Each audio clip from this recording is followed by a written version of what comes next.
I told you that experimental study of matter means Davison and Germer's experiment is gives us means they have practically proved the existence of matter waves. So this experiment states that it is the experimental evidence of the matter waves. Okay, and in which year they have demonstrated this experiment? In the year of 1927. They have demonstrated this experiment. Okay, and this was the first experimental support to de Broglie's hypothesis. And what they have demonstrated, what they have proved in this experiment means they have practically proved that material particle like electrons also exhibits the diffraction phenomena just like the light waves. Light wave exhibits the diffraction phenomena, and electron particles means material particles like electrons also exhibits the diffraction phenomena. This is what they have practically proved in this experiment. And if we see the experimental setup, I have already given a brief explanation regarding the experimental setup of Davison and Germer's experiment in the last session. Just I will give brief of them. See, if you observe the setup, mainly the apparatus, if you see the apparatus, it mainly consists one electron gun. Okay, mainly it consists one electron gun and one target and one detector, and one circular scale is also there. Okay, and in the case of electron gun, one filament is also there, and it is some low tension supply is applied to the filament, and one high tension power supply is connected to the entire gun in order to accelerate the emission of the electrons. And the finally it will be emerges out from the fine opening O, and inside the gun there exists small plates also there, parallel plates also there. What is the function of these plates? It will gives us the collimated beam of radiation. Collimated means parallel beam of electron radiation. Okay, this is the entire setup of electron gun.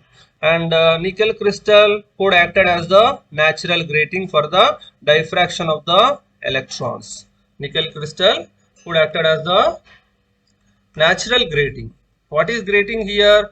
In generally, in order to observe the diffraction phenomena in the case of light, a device which is used, which is named as, we use a device which is named as diffraction grating, but that grating is not suitable for the diffraction of to observe the diffraction of the electrons. Okay, here a special grating called as the nickel crystal could acted as the natural grating for the to observe the diffraction of the electrons, electron diffraction. Okay, why only nickel crystal is suitable here? Why? Because here inside the nickel crystal, all the, if we observe the atomic arrangement inside the nickel crystal, all the atoms are periodically arranged, and they maintain some geometrical regularity in their atomic arrangement inside the nickel crystal, so that it could act as the natural grating for the to observe the diffraction of the electrons. And when the electron beam is incident on the nickel crystal, obviously diffraction will be takes place, and the diffracted beam will be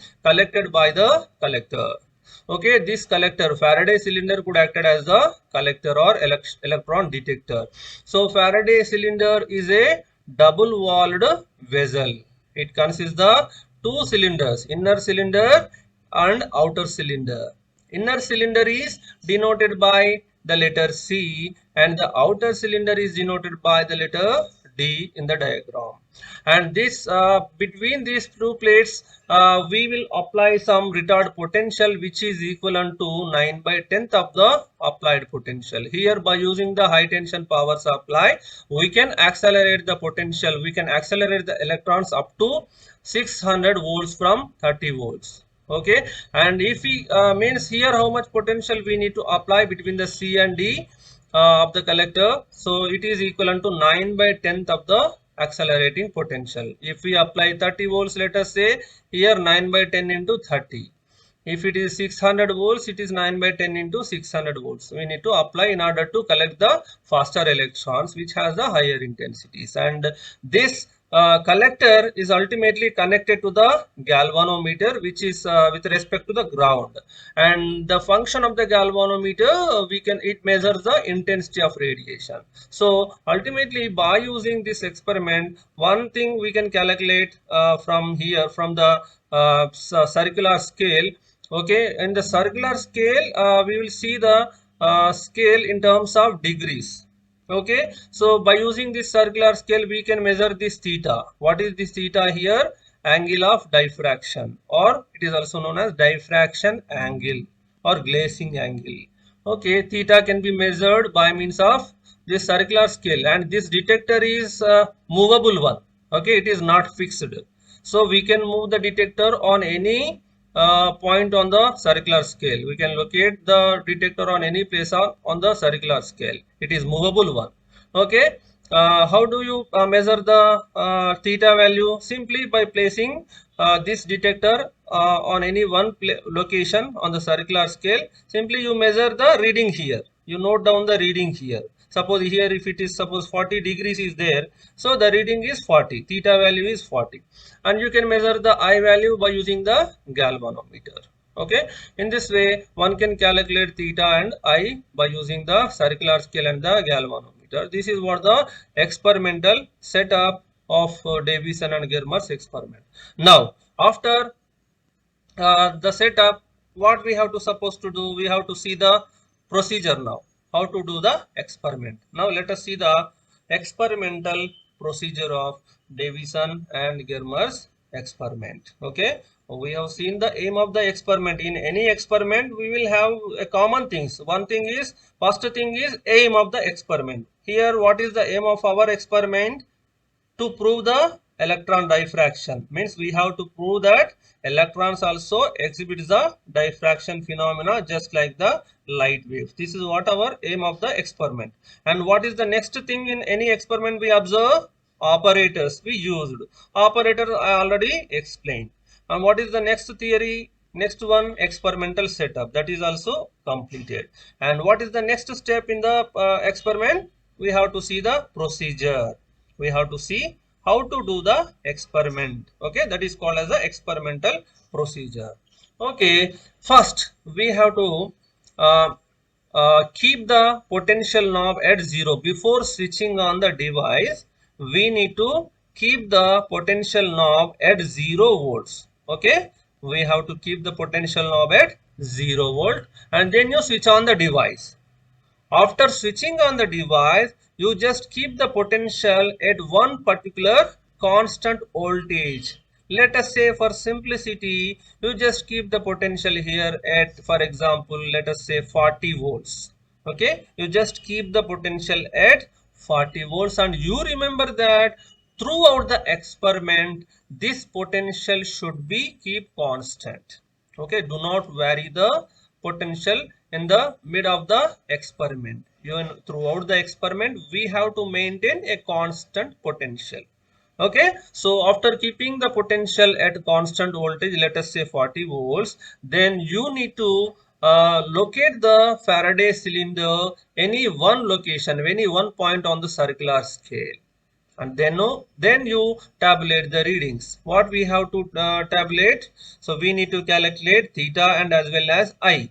How do you calculate theta? By using the circular scale. The reading whatever you observe here, that is theta, and you note down the theta, and the reading you found in the galvanometer, that is I. Okay, means you have to tabulate the readings like this. Here you can see observation table 1.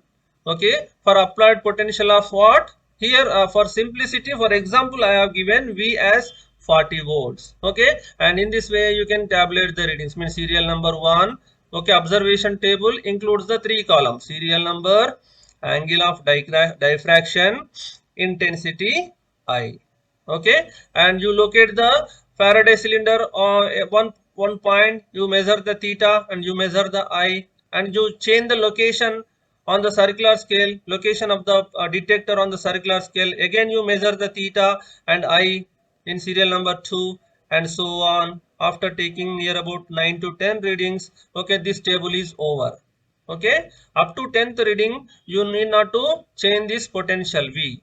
After completion of this table, again what we have to do? Yes, we need to change the potential from 42 for, let us say, 44 volts. Means we have to vary the potential in equal intervals. Equal intervals means that is your wish. Either equal intervals of 2 volts or 4 volts or 5 volts, whatever it may be. Let us say 4 volts. Okay, I want to change the potential in equal intervals of 4 volts. Then how much potential here we have to keep after these observations? We need to change the potential from 40 to 44 volts. Again you repeat the experiment. After observation, taking these observations, what we have to supposed to do? You need to raise the potential from 44 volts to 48 volts. Again you repeat the experiment and so on. After taking 6 to 7 observation tables, okay, now what we have to supposed to do? In general, in any experiment, we will try to draw a graph, isn't it? By taking the I values. Okay, how do you plot the graph? By taking the I values on y axis and by taking the theta values on x axis, isn't it? These intensity values should be taken on which axis? Y axis. Okay, and these theta values should be taken on x axis. Okay, if we plot the graph, the nature of the graph should be like this. You can observe on the screen. Okay, this is the nature of the graph. Okay, and these graphs are plotted for the various potentials of 44, 48, 54 and so on, 64, 68 and so on. Okay, so in this, if we observe these graphs, okay, here what is the nature? Here you will be able to see one curve which contains some bumps. Okay, some bumps are there. Bumps are nothing but peaks. Okay, here you can see some peaks, and these peaks are in such a way that as we raise the potential from 1 volt from 44 to 48, 48 to 54, what you will observe here, the height of the peak will be gradually increases and it reaches at one particular potential, it reaches the maximum peak value, and thereafter further if we raise the potential, what is our observation? The peak height will be gradually decreases and so on. Isn't it? This is what our observation. Okay, as we raise the potential, what is our observation? The peak height will be increases gradually and at one particular potential, okay, it reaches the maximum value, and thereafter further if we raise the potential, the peak heights will be gradually decreases. This is what our observation. Okay, from this, how do you say that electron will exhibit the diffraction phenomena? From this output result, how do you conclude that electrons also obeying the property of diffraction? Now I will tell you. So if we observe the in order to observe that, one should have to know the nature of the traditional diffraction pattern which exhibited by the light phenomena. Okay, do you know how the light diffraction pattern? It should be like this. Okay, this is known as the nature of the diffraction pattern that exhibited by the light. Okay, what you will observe in this, in the case of light diffraction light diffraction pattern, you will see one maximum peak which is known as the zeroth maxima. This peak is called as the zeroth maxima, and this peak is known as the first order maxima. Okay, what is this? Okay, this graph is related to light diffraction pattern.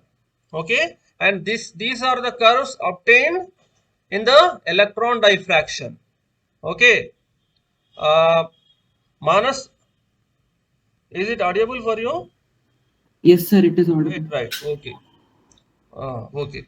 Right. This is the diffraction pattern exhibited by the light, and this is the these are the diffraction patterns exhibited by the our electron our material particle like electron. Okay, and we are just comparing this with the light diffraction pattern. What you will see in the light diffraction pattern, we will see one maximum peak which is known as, which has the higher intensity, and this peak is called as the zeroth maxima.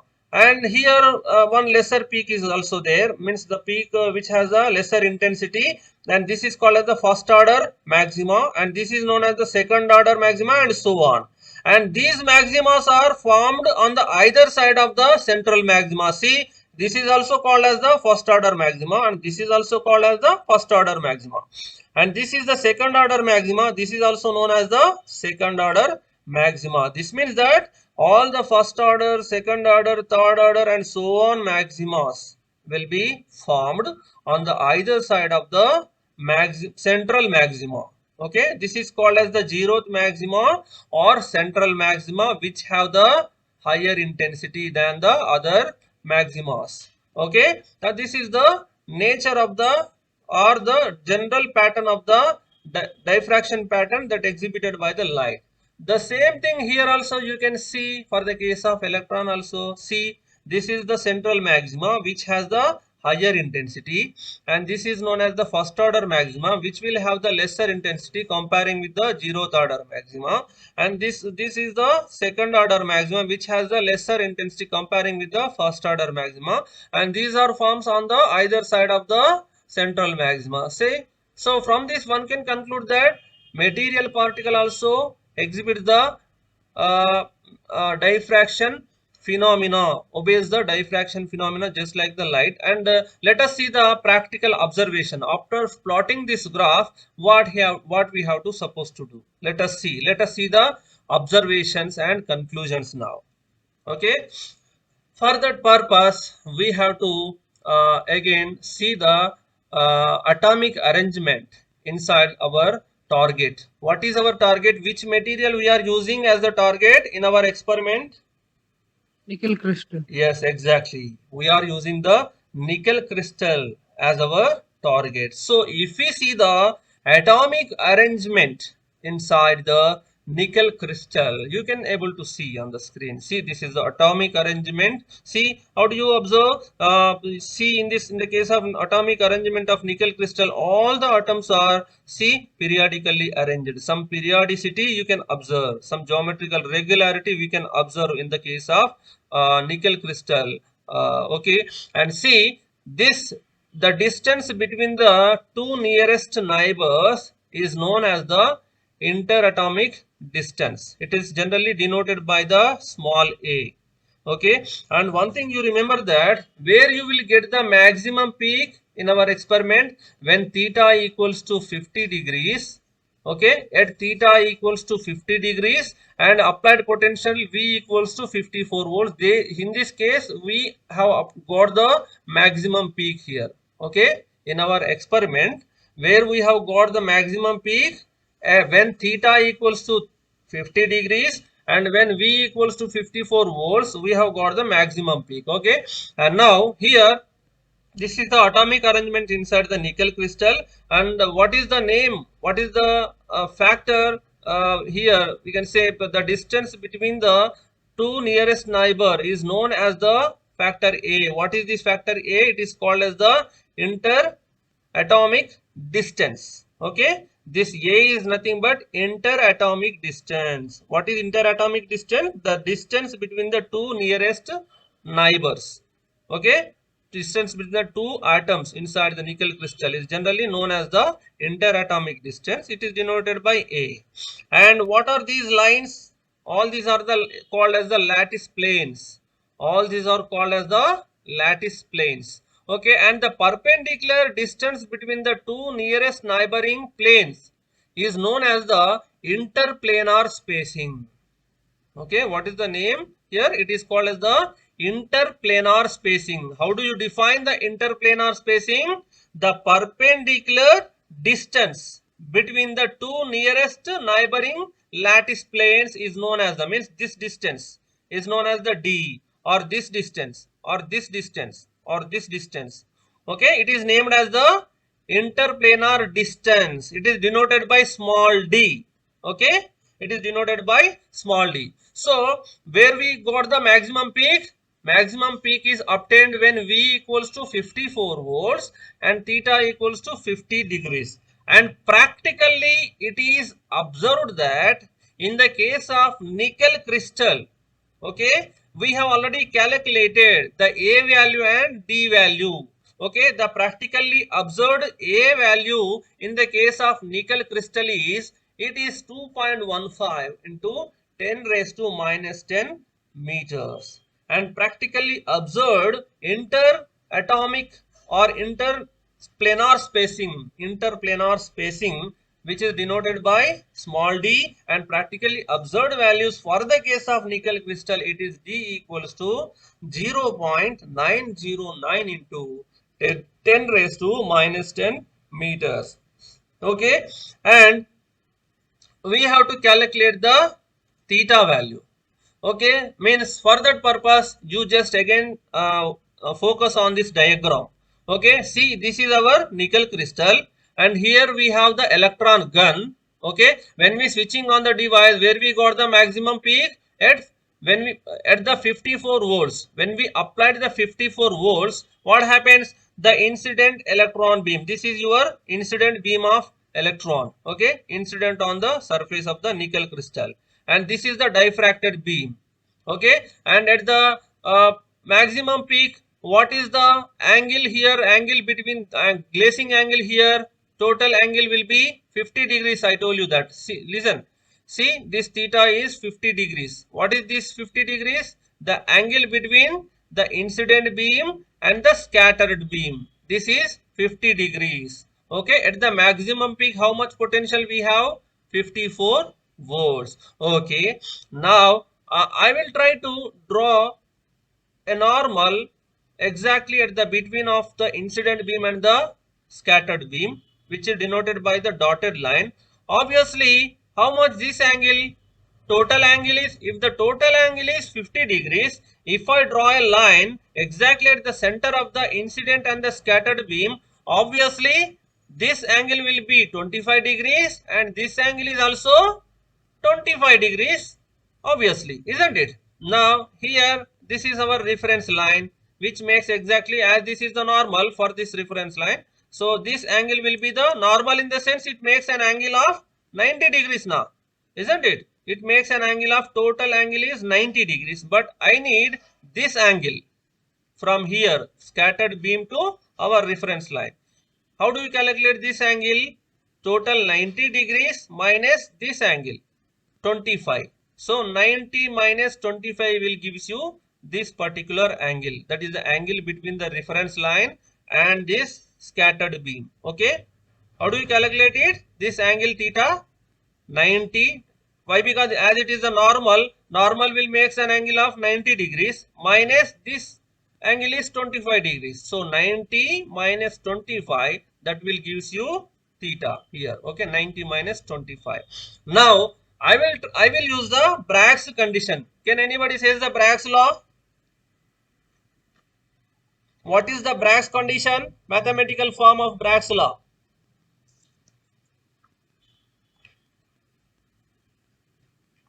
Anyone?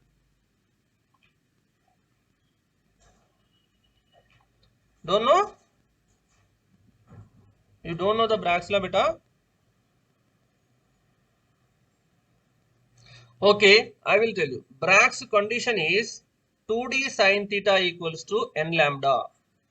Okay, 2d sin theta equals to n lambda. This is called as the Bragg's condition or Bragg's law. Okay, now I will try to, let us apply all the numerical factors into our Bragg's law. Okay, for simplicity, so let us use the first order diffraction. First order diffraction means there exist several order diffraction, no? Such as first order, second order, third order. Why? Because in on the either side of the zeroth maxima, there exist several order diffraction maxima. First order, second order maxima, third order maxima, and so on. Okay. For the simplicity, let us calculate this. For first order maxima, simply you need to put n equals to 1. For the first order diffraction, simply you need to put n equals to 1. Okay, and see, if we see this formula, all are the known values except lambda. Lambda has to be determined. Okay, we need to calculate the lambda value, and d value is already given here, that is 0.909 into this value. Okay, see, means we have to substitute all these numericals into this equation, Bragg's condition. See, 2 into d is replaced by this value, and sine into theta means this angle, this particular angle, 90 minus 25. Okay, 90 minus 25 degrees equals to n lambda. N means 1. Lambda has to be calculated. Okay, we need to calculate lambda. Okay, on simplification, if we calculate these factors, you will get the lambda value near about 1.65 angstrom units. Okay, we will get the lambda value as 1.65 angstrom units. Okay, okay, our practical observations are completed, and we have seen the how to do the experiment. Means we have seen the procedure, and we have plotted the graphs, and we have calculated everything. Okay, we have got the result also. How much result we have got? Lambda wavelength, lambda equals to 1.65 angstrom units, by using which experiment? Davison and Germer's experiment. But what is our aim of this experiment? I told you that this experiment is nothing but it is provided the experimental evidence of de Broglie hypothesis. What de Broglie suggested? Any material particle exhibits the dual nature, isn't it? It exhibits the particle nature, it exhibits the wave nature, just like the light. Okay, here what they have proved, Davison and Germer, just like the light, if the light exhibits the diffraction, material particle like electron also exhibits the diffraction pattern, Shocking, sir. isn't it? So they have proved. So by using this experiment, they have Sir, calculated. voice shocking. Okay. By using this experiment, how much we have got? Lambda of the electron stream, it is 1.65 angstrom units. Okay. If we got the same result from using the de Broglie theory also, okay, then one can conclude that our experiment is the, means the de Broglie experiment is the right experiment. How do you conclude the if the de Broglie experiment is the right experiment? If we calculate these things, okay, of course this result has got from the Davison and Germer's experiment, not from the de Broglie's experiment. If we got the same result from the de Broglie concept also, okay, from the de Broglie concept, if we got the same result, then one can conclude that de Broglie hypothesis is the right concept. Okay, isn't it? Now let us try to calculate the same thing using the de Broglie formula. Okay, if we get the same result, one can conclude that de Broglie theory is the right theory. Okay, now let us calculate the same lambda value using the de Broglie concept. Okay, what is the de Broglie concept for the case of electron? Yes, what is the de Broglie wavelength associated with electron according to de Broglie theory? Yes, please. 12.27 by root V angstrom. Very good. 12.27 by root V angstrom unit. Now, let us implement to this Davison-Germer experiment. Let us implement this theory, de Broglie theory, to Davison-Germer's experiment. In Davison-Germer experiment, at which voltage we have got the maximum peak? 54? 54. This means that, 54. yes, exactly. Means what? We have to substitute V as 54 volts. Then we have to calculate. If we calculate by putting this V value as 54, if we get the lambda value, what we have seen in the earlier equation, if we get the same value, then one can conclude that this de Broglie theory is the right theory. Do you follow me or not? Okay, let us calculate. Okay, 12.27 by root over 54, that will gives you approximately 1.65 angstrom units, which is the good agreement with the experimental result. See, what is our experimental result? Let us go back again. See, here we have got 1.6. 1.65, isn't it? And this is from Davis and Germer experiment.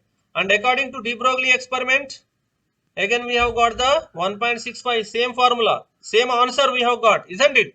This means that what is our conclusion, which is the good agreement with the experimental result. This means that our de Broglie concept, whatever de Broglie blindly without any practical evidence suggested, that suggestion, that hypothesis, that prediction is the right prediction. Okay, who proved this? The scientists Davison and Germer. Okay, right? Do you follow me? Okay, let us again. I will briefly explain you whatever the things we have learned today. So in the last class we have seen the experimental arrangement. Okay, in today's session we have learned how to do the experiment. Just I will give the brief information again. So in the procedure, what we have to supposed to do, beta, simply before we switching on the device, just you keep the potential knob at the 0 volts. Okay, and after switching on the device, we have to keep the voltage at one constant potential. Okay, let us say for the simplicity it is 40 volts. Okay, then what we have to supposed to do, you just locate this Faraday cylinder or detector any on the point on the circular scale, and then you measure the theta value and as well as the I value. Okay, after that we have to tabulate the readings, means like observation table 1, table 2 and so on. In observation table 1, this is for when the potential is 40 volts. Okay, means you have to calculate both theta and I values. And later what we have to do, we have to increase the potential in equal intervals. Okay, like 4 volts or 5 volts, your wish, that's your wish. Okay, for example, in our case we have done this experiment in the equal interval of 4 volts. Okay, means we have to increase the potential from 40 volts to 44 volts. Again you repeat the experiment, then you raise the potential from 44 to 48, then you again repeat the experiment. After taking 9 to 10 observation tables, okay, what we have to supposed to do is simply we have to plot the graphs at various potentials where the intensity as a function of the scattering angle or diffraction angle theta. Okay, so what is the nature of the graph? It should be like this, the curves which will have some bumps or peaks. Okay, what is our observation in the case of after plotting the graphs? As we raise the potential, what is our observation? The peak height will be gradually increases with respect to the potential. Okay, and it reaches at one particular potential, it reaches the maximum value, and thereafter further if we raise the potential, okay, the peak height gradually decreases and decreases. Okay, this is what our observation, and if we observe this situation, we will get the maximum peak practically at theta equals to 50 degrees and V equals to 54 volts. Okay, and how do you conclude that here the electron will exhibit the diffraction phenomena? How do you conclude? Just by comparing with the diffraction exhibited by the light. So in the case of light diffraction pattern, we will see one maximum peak which is called as zeroth maxima or central maxima, which will possess the maximum intensity. Okay, and it is followed by first order, second order, third order maximas and so on. And we observed that in the case of diffraction pattern, all these maximas, first order, second order and so on, they will form on the either side of the central maxima or zeroth maxima, which possess the more intensity. See, the same thing here also we obtain in the case of electron diffraction also.